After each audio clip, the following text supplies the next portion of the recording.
Melbourne, Australia, 1947. A group of 14 men assemble on the dockside, ready to embark on an expedition to one of the most isolated and unknown places on Earth. These were the pioneers of ANARI, the Australian National Antarctic Research Expedition, sent to establish a permanent base on Heard Island, a new territory of Australia, deep in the stormy, cold reaches of the southern Indian Ocean. At that time, very little was known about Heard Island. The terrain, wildlife, and weather were mostly undocumented, and aside from secretive 19th century American sealers, the island had never known any long-term human visitors. Surrounded by the infamous Southern Ocean and the roughest seas anywhere in the world, Heard presented a challenge for anyone daring to approach its windswept shores.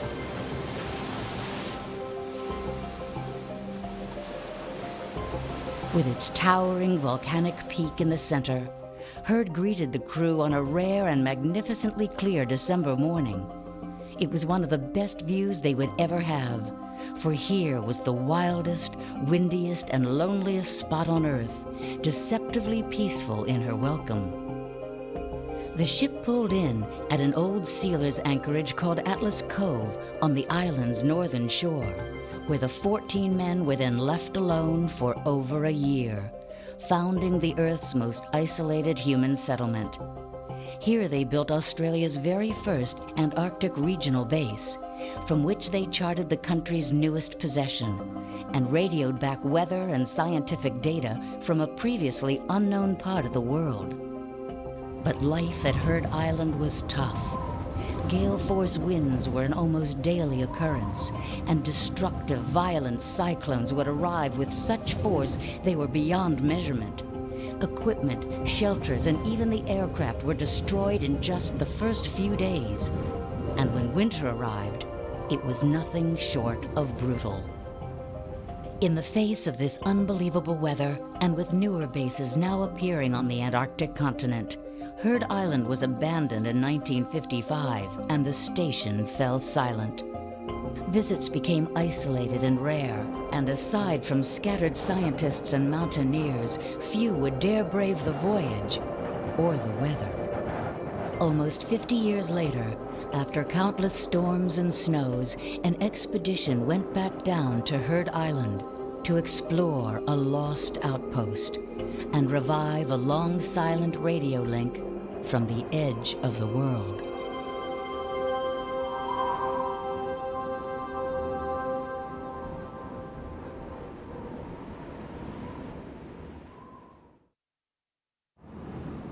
January 3rd, 1997, Reunion Island, Indian Ocean. A well-suited name for the launching point of the latest Heard Island expedition. After 2.5 years of planning and one aborted attempt, the team is finally together again, larger and better organized.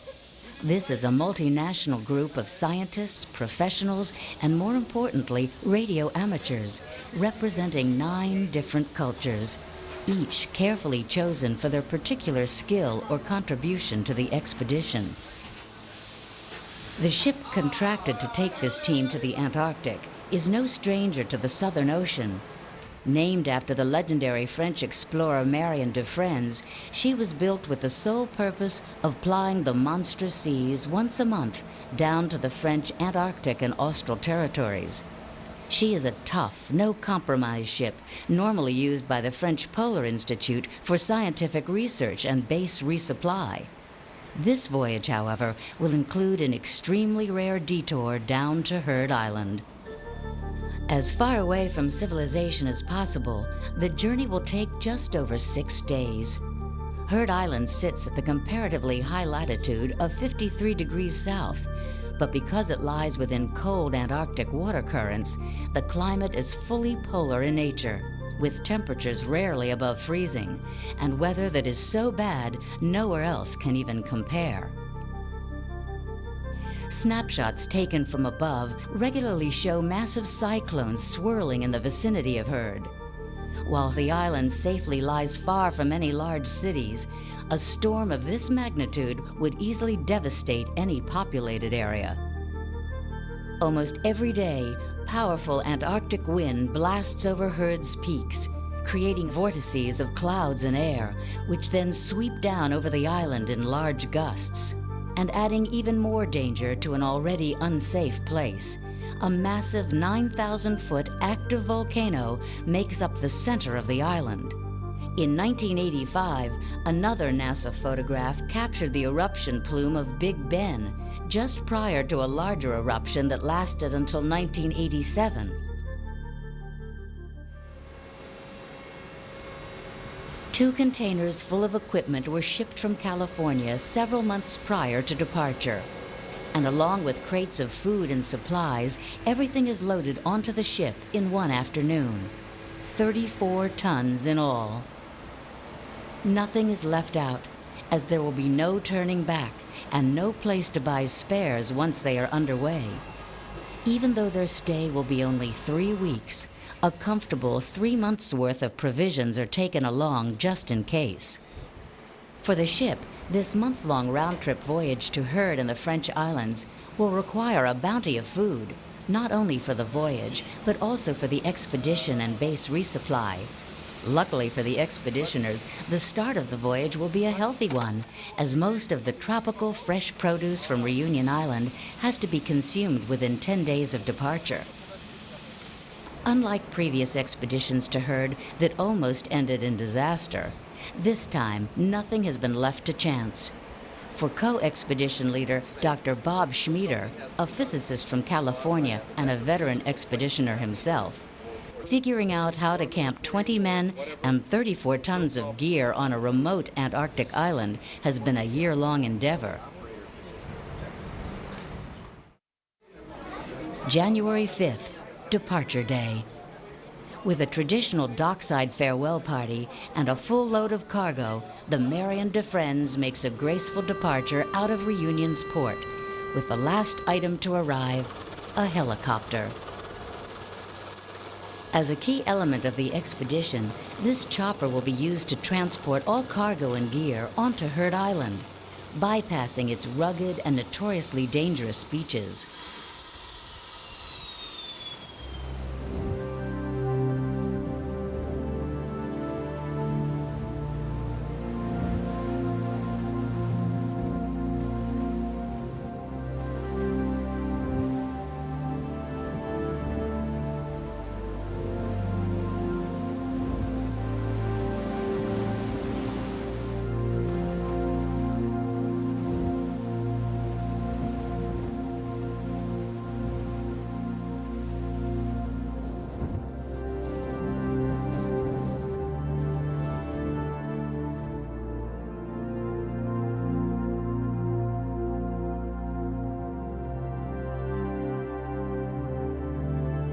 The region of the Earth this ship will be sailing through is known as the Cyclone Alley of the Southern Ocean, with geographical latitudes nicknamed the Roaring Forties and the Furious Fifties.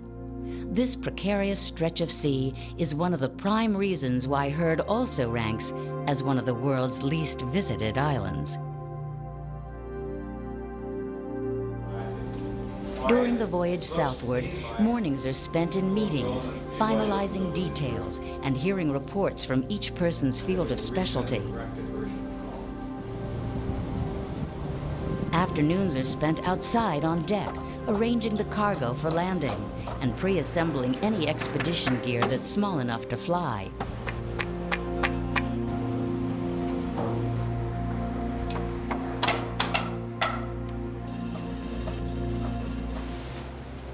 But after days of heavy work and the lure of warm Indian Ocean breezes, many decide to take a rest, enjoying the subtropical sunshine and cruise ship comfort that will soon fade into a bone-chilling cold. By January 11th, ice starts to form on the railings and the weather changes dramatically.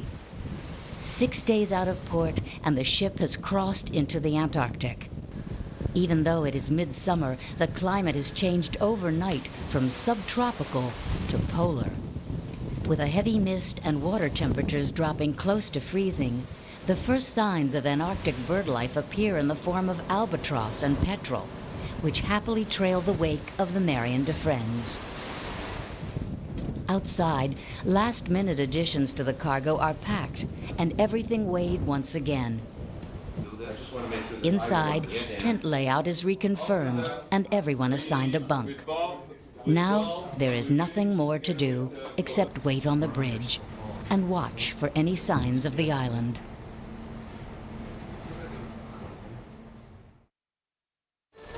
"8 p.m., January 11th. Heard Island is in sight, and the helicopter departs for one flight before dark. Officially, this is a reconnaissance trip to choose a campsite for the busy day that follows. But for the occupants of this helicopter, the feeling is more like that of an astronaut approaching an abandoned space station.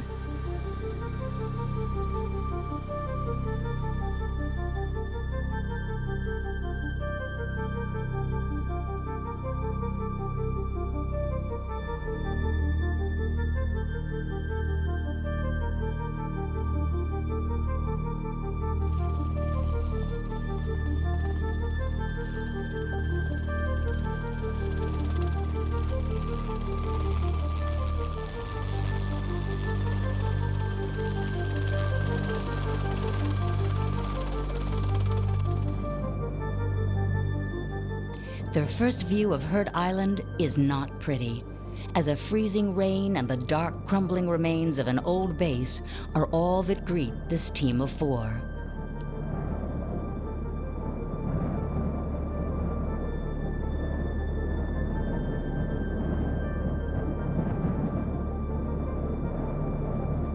The recon team is given exactly 15 minutes to look around. Just enough time to find a flat campsite, which will become home for the next 3 weeks.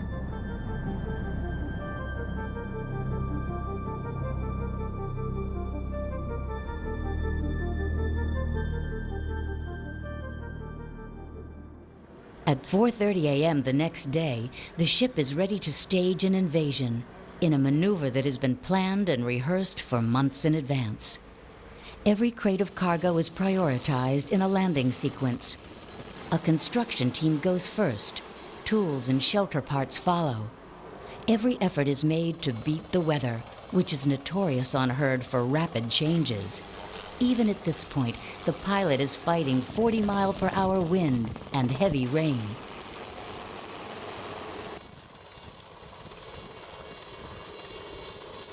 But a snappy helicopter airlift was not an option in 1947, when everyone and everything had to be brought in by boat. In what took days of back-breaking work, the original 14 men, along with a ship's crew of 50, painstakingly ferried each item up the beach to a site not far from today's camp. With mostly hammer and nail, the construction was hard work, and eventually spread out over several weeks, lasting the entire summer. In what could be called the misdirected parcel of the century, these distinctive round shelters were originally meant for Alaska, but mistakenly sent to Australia during World War II. As they were designed for severe polar climate survival and had no practical use in Australia's hot deserts, they were drafted into the country's new Antarctic division for use at Heard Island. In the scattered expeditions after the Australian base was shut down, most either sought temporary shelter inside the remains of these buildings or slept on the ship that brought them to the island. Now, however, the original site is beyond occupation, and its derelict, tumble-down structures will no longer keep out the weather.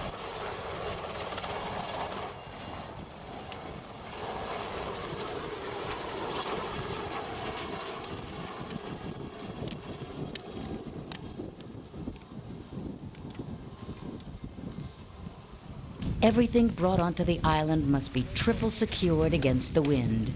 No loose ropes, no untied ends. Statistically, the expedition can expect at least one cyclone topping 100 miles per hour, 4 days of wind over 70 miles per hour, and only one calm, sunny day. The wind shows no mercy at Herd, and precautions are taken to ensure that nothing blows away.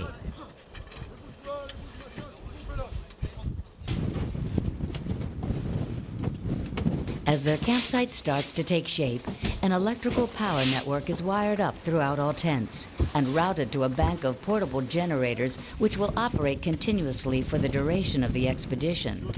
These will provide in total 37 kilowatts of power to the camp. And about the same time as the generators go online, so too does the beacon transmitter.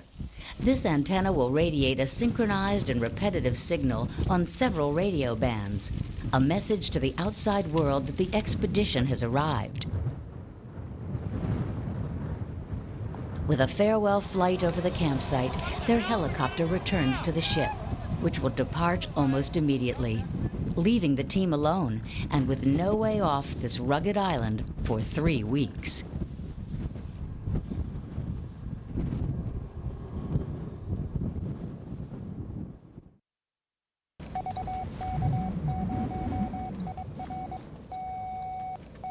Day 2, January 13th. The team is exhausted and sleeps well past sunrise, totally unaware that their tiny radio signal is being received worldwide. With the wind knocking the tents almost to a rhythm, the team is also unaware that their statistical one sunny day has just arrived. Big Ben, the towering 9,000-foot volcano that literally defines Herd Island, bears its soul to the new arrivals in a sneaky early morning welcome.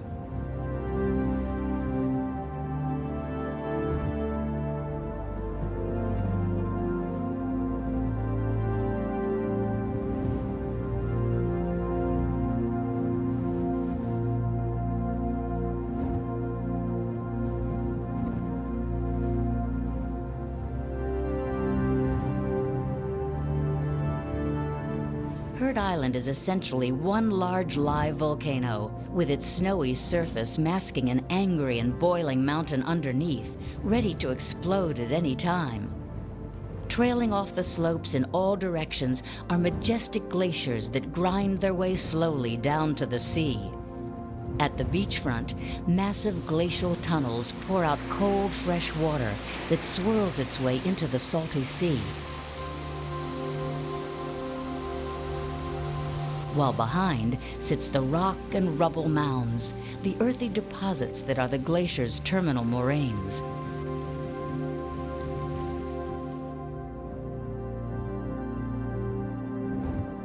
Days like this are extremely rare on Herd, and the team uses the sunshine and warmer temperatures to finish the construction of operating sites and antennas.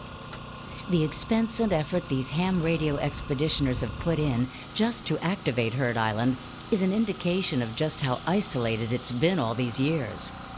Representing one of the greatest challenges of the hobby, many ham radio operators have been waiting decades for a chance at contacting anyone based on Herd Island. In the past, radio expeditions, or Dxpeditions as they are called, have traditionally been small and compact, comprising only a few operators, and at the most 2 stations, making the hunt for a contact far more difficult. But this time, however, 7 stations, 20 operators, and over 30 antennas hope to not only make contacts easier, but also make the expedition an even greater experience through satellites, digital pictures, and internet access. With the last of the antennas rising into the air, a long, cold summer day comes to a close, and the expedition prepares for the impending deluge of radio signals that will greet them in the morning. Half a century ago, after the Australian flag was raised over Herd Island, these men became the most isolated human beings on the planet.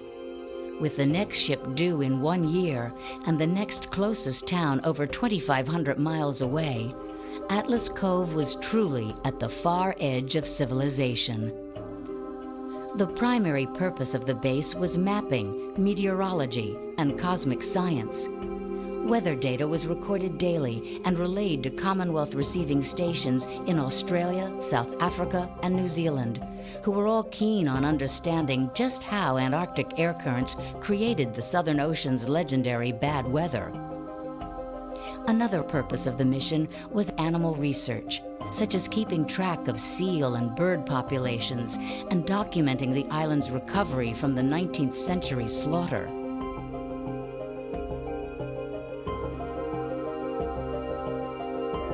The Atlas Cove base was also used as a training ground for Australia's new station on the Antarctic continent. Not only for scientists, but for huskies too, who were bred and trained by specialists for their eventual working life on the snowy expanse of Antarctica.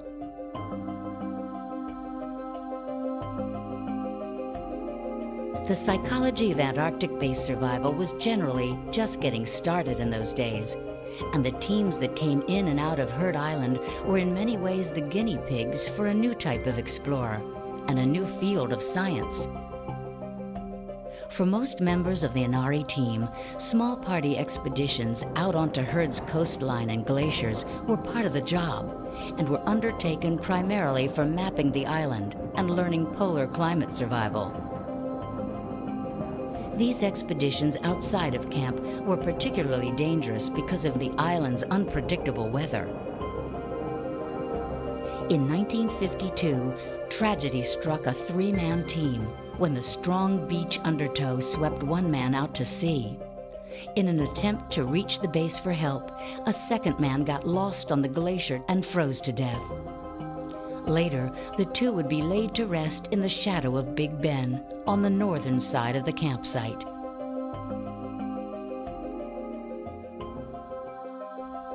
Perched high on an overgrown mossy hummock, the lonesome grave still stands today.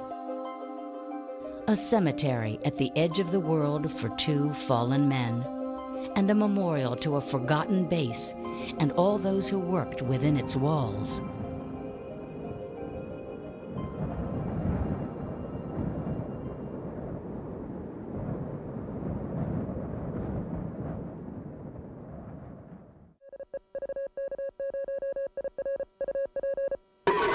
It sounds like a cacophony of discordant musical notes, but to this operator, it's nothing less than a symphony. This is what the expedition came to accomplish as the call sign VK0IR resonates throughout the worldwide amateur radio community. Tens of thousands of stations all over the planet clamor on top of one another for a chance to make contact, however brief, with Heard Island. The most wanted and the rarest radio signal on the planet is alive on the airwaves once again, and it is bedlam.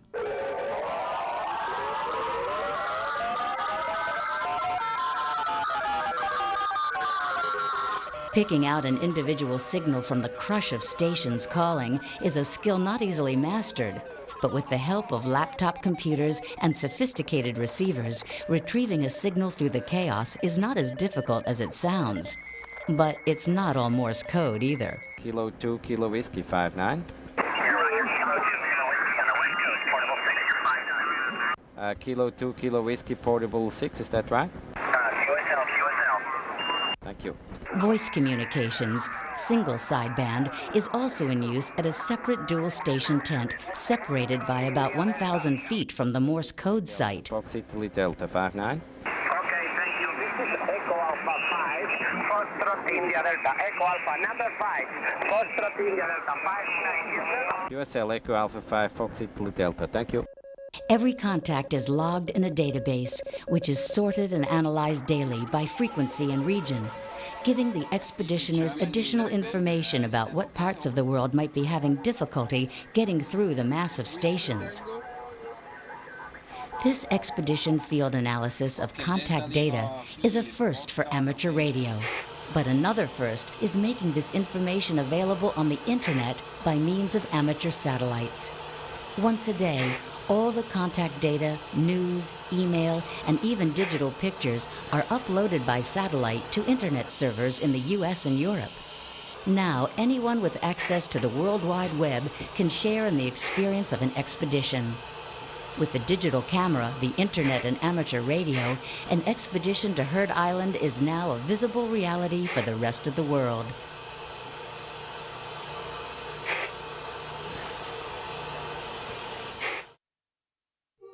Like an Old West ghost town rising out of the Arizona desert, the remains of the Inari site, like so many other abandoned bases in the Antarctic, is a decaying, rusting monument to science and discovery. The base is empty now, but certainly not quiet. Between the howl of the wind and the tapping of rotting wood against metal, the buildings give off an eerie echo of 50 years ago. In 1947, this was the edge of the world and the loneliest spot on Earth.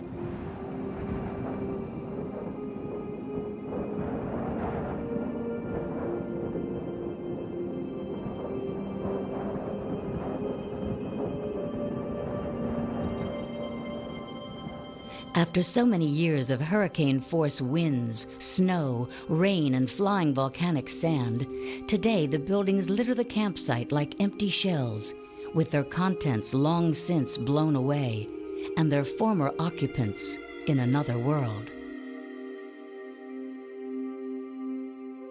But even today, Heard Island still echoes with the names of the 14 men who built and first walked through these walls.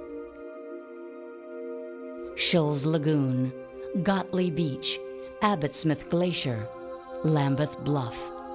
A land survey of Heard was one of the mission's prime tasks, and now their names are immortalized on the maps they helped create.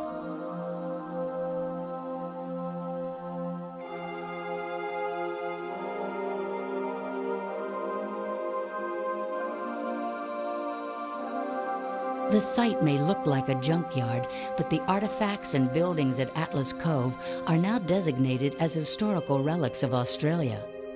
Like tombstones in a churchyard, the manufacturer's inscriptions on many pieces are still legible and read like epitaphs for the base and its builders.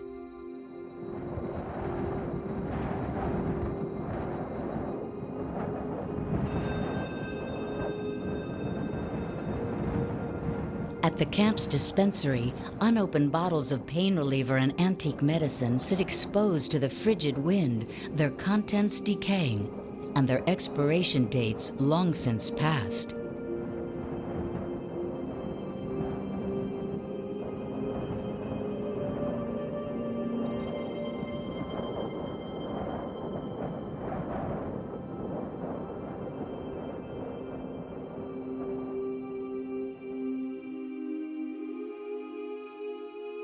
Outside of the camp's power station, old diesel generators now lie rusting, lifeless and abandoned, too large to take back to Australia and too old to be of any use.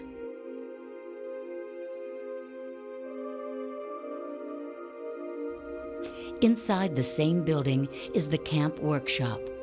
Ghostly, fossil-like patterns are still visible on the walls where tools once hung in neat, orderly rows. The black sand blown about by so many Antarctic storms now covers almost everything that was left behind. Those buildings not completely destroyed by the weather now house only those small items that once made everyday life a little more like home, and less like a lonely base on the road to nowhere.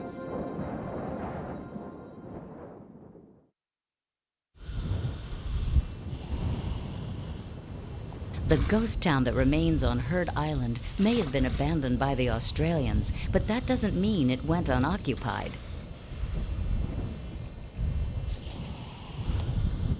Like vacationers at a beachside resort, southern elephant seals find that the tumble-down shelters make cozy places to relax during the warmer days. Behaving like carefree and sometimes inconsiderate tourists, the seals now inhabit most of the buildings, seemingly oblivious to the fact that they now slumber away in a hut that once was a major weather station for the southern hemisphere.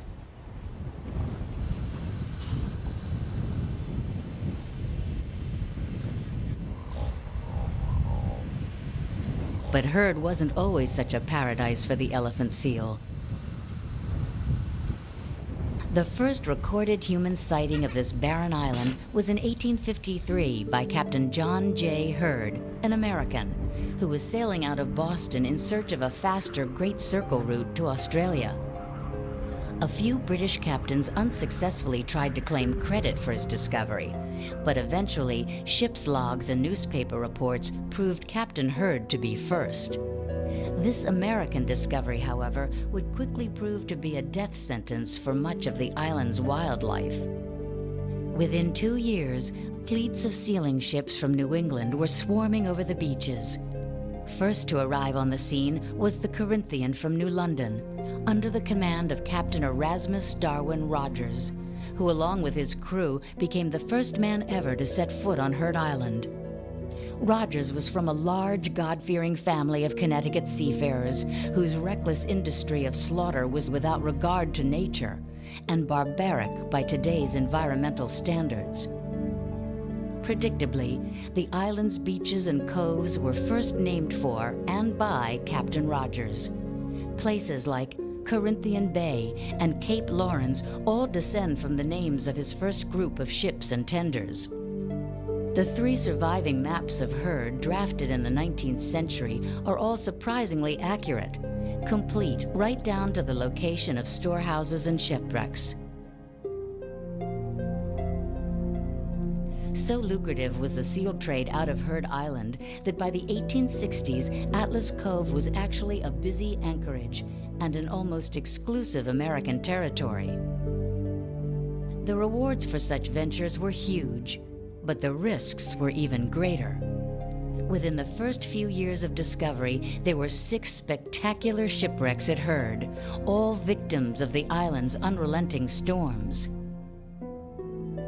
Sealing itself was a gruesome business, as slow-moving, defenseless animals were beaten and herded into rows before a rifle was fired down each throat. Skinned and stripped of fat, the blubber was then rendered down to oil in huge iron pots.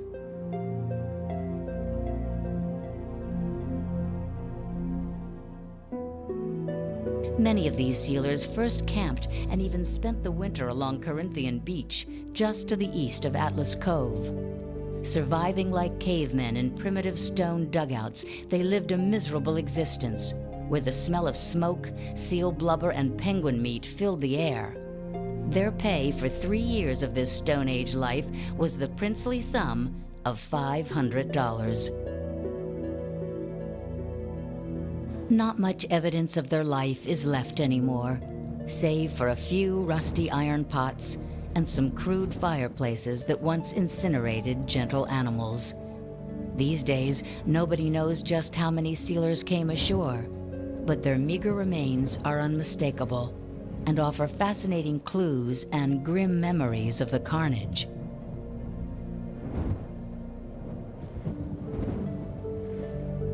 In 1948, the first Australian team, led by the base doctor, excavated one of these sites at Corinthian Beach and unearthed a grisly find. A skeleton buried in shallow sand with skull damage indicating death by a strong blow to the head. Many sealers were known to have gone insane from the bitter cold and extended isolation. And in those days, murder was a common solution to cure a colleague's mental illness. Over the course of 25 years, records show that 100,000 barrels of seal oil was exported from Heard, destined to fill the street lamps of New York or warm the houses of Boston. Whatever the use, the iron pots of Heard now lie rusting on the beach as a reminder to the days when this grim island was nothing more than a source of greed and profit.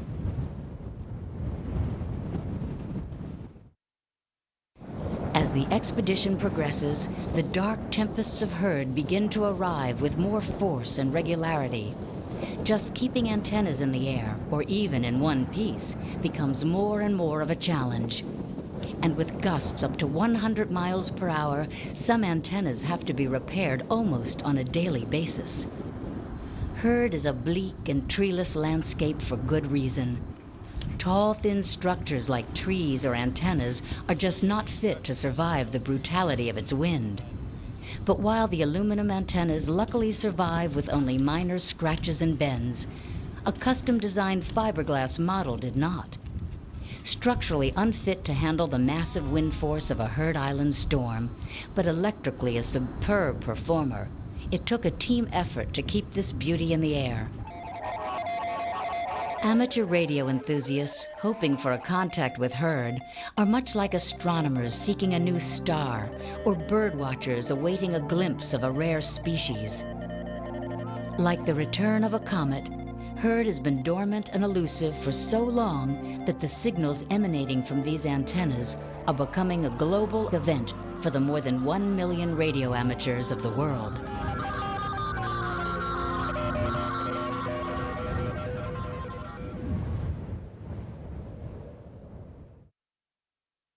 Heard Island is most alive with animal activity during midsummer, when its beaches and coves are packed full of Antarctic birds and mammals, all enjoying the brief warmer weeks.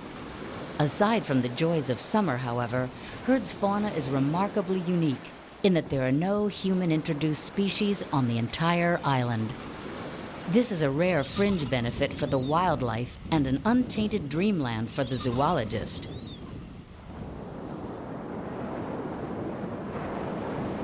For the southern elephant seal, summer is when Heard turns into an island paradise.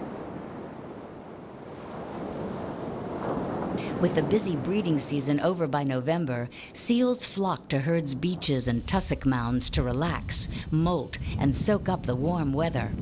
At these latitudes, winter is never far away, and in 6 weeks they will be back down near the continental shelf of Antarctica, looking for food and starting their annual breeding cycle once again.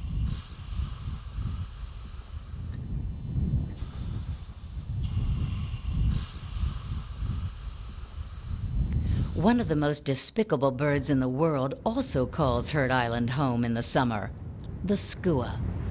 Strong, cunning, resourceful, and known as the meanest thing on webbed feet, the skua has absolutely no fear and is at ease even in the strongest of windstorms. They are primarily scavengers, but also enjoy attacking anything that's wounded or weak, including humans. And while the young wildlife at Heard's beaches may provide juicy hunting ground, the cool glacial runoff also makes a nice bath. Another frequent guest is the leopard seal. Short-tempered and extremely dangerous in the water, this solitary predator has been known to wander thousands of miles throughout the southern oceans. Though they feed mostly on harmless penguins, fish, and crustaceans, the sleek, hydrodynamic shape and razor-sharp teeth give this extraordinary seal a clear advantage out at sea.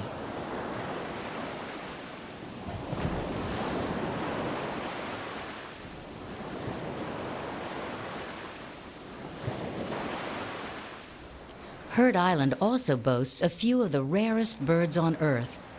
One in particular is the beautiful Heard Island cormorant, with only about 100 breeding pairs known to exist on the island and its neighboring shoals.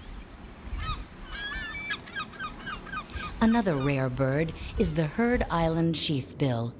Similar to a pigeon and a poor flyer, most relatives of this bird were wiped out from other subantarctic islands with the introduction of shipborne predators, such as cats and rodents.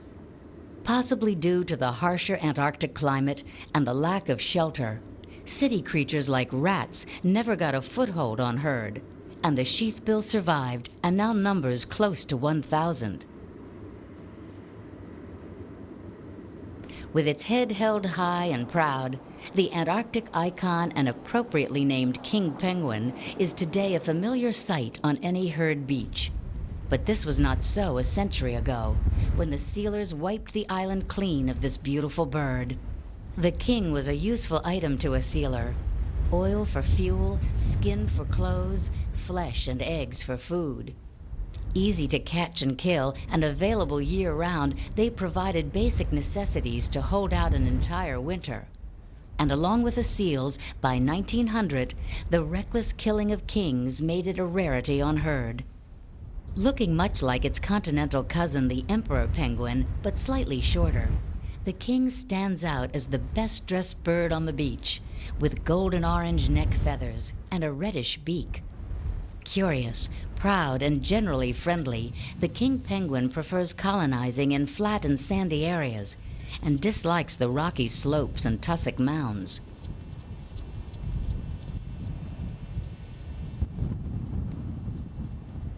Slightly smaller and far less regal in its looks is the gentoo penguin, which is found on most subantarctic islands, including Heard. Happier on rougher terrain, the gentoo penguin can be found in large breeding colonies along the non-glaciated slopes and rocky shorelines of Heard. Unlike other penguins, gentoos breed twice a year and stake out their nests well in advance of each breeding season. Often, especially around the shoreline, these nests will be bulldozed by clumsy elephant seals who are completely unaware of anything fragile in their path.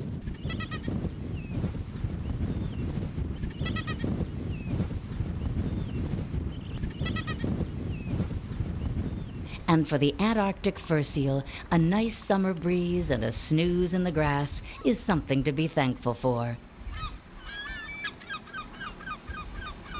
These animals have spent up to half of the year at sea before returning to islands like Heard to relax and breed.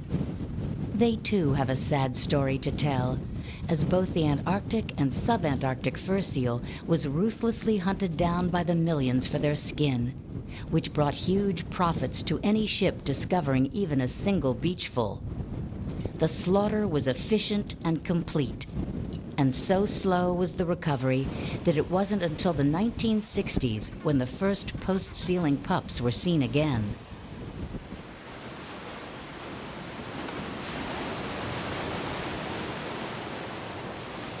Up until 150 years ago, no human had even set foot on Heard's shores or seen its wildlife. Perhaps if man had not learned how to conquer the Southern Ocean, or science had not given them the tools to navigate such waters, the beaches might be less lonely than they are today.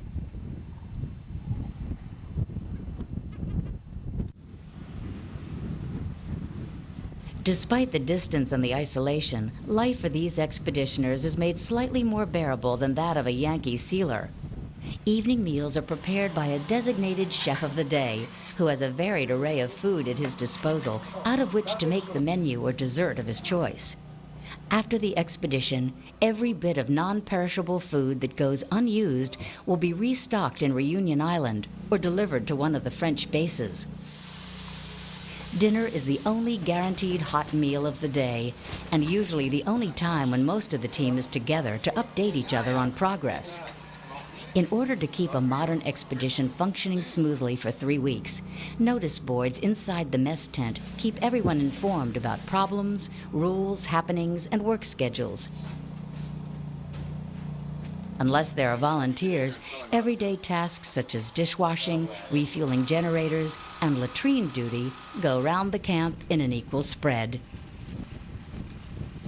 Evenings off the radio are spent writing email, swapping stories, or making calls home with Heard Island's first land-based satellite telephone booth, complete with a fax machine. Sleeping arrangements are cramped, with 2 12 by 24-foot tents holding 20 men and their belongings.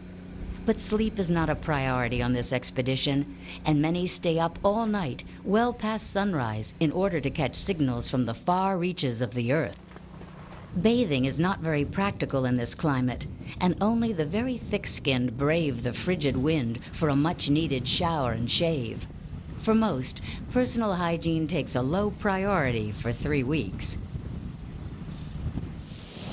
But as predictable as the sunrise, the infamous Heard weather is never more than a day away, with sleet, snow, and rain taking turns at any given moment.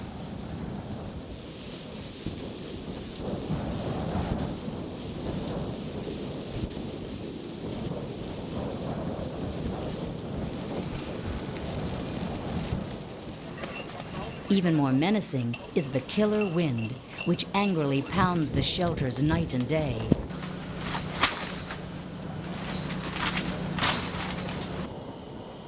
For some, there's no place they'd rather be.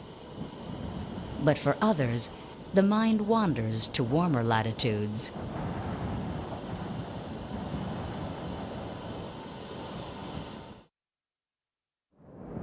"80% of Heard Island is permanently covered in snow and ice. But in the few short weeks of summer, when the snow melts, the exposed, non-glaciated terrain could best be described as a moonscape."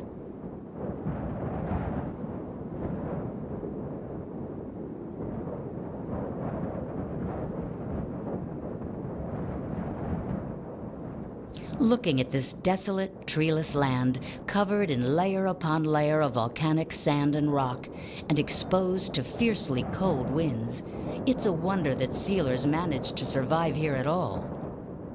Closer to the old base, a bizarre sight can be found in and amongst chunks of lava. Called Kerguelen cabbage, this prehistoric-looking plant is quite edible, and was an excellent source of vitamin C for sealers in their quest to prevent nutritionally deficient diets of the 19th century. Throughout Heard Island, there's also plenty of tussock grass and a soft carpety moss called azurella that grows rapidly in the short summer, covering just about everything within its reach. These mounds are of particular biological interest, and on this expedition, samples are collected that will later be sent back to Australia for further study and analysis. Zoologists are keen on learning more about a microscopic creature called a tardigrade, which inhabits the moss and has the unique ability to hibernate in a dehydrated state for hundreds of years. The undisturbed natural environment will be a key factor in understanding these creatures and determining just how they perform this miracle of nature.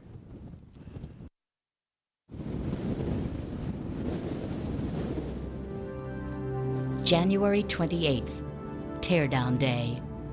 With a 60-mile-an-hour wind screaming in from the west, the team begins disassembling the stations. In just under 3 weeks, they have made over 80,000 contacts to every corner of the globe and broken all amateur radio expedition records to date. The Marion de Friends, the team's ride back home, is nearby and within local VHF communications range. They have been at sea for most of the month, supplying the southern French bases with materials and personnel, and have now returned to pick up the expeditioners and their gear. Most, if not all of these people, will probably never see Heard Island again. The distance, the expense, and the time taken is almost too much to do twice in a lifetime.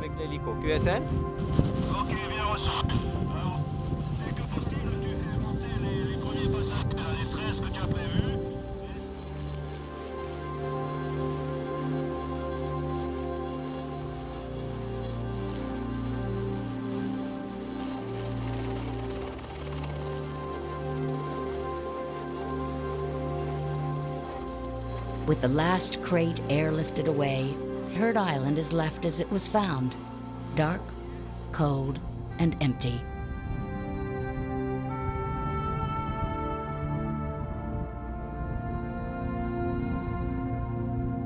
Heard Island is today an internationally recognized historic monument and a protected wilderness preserve of Australia.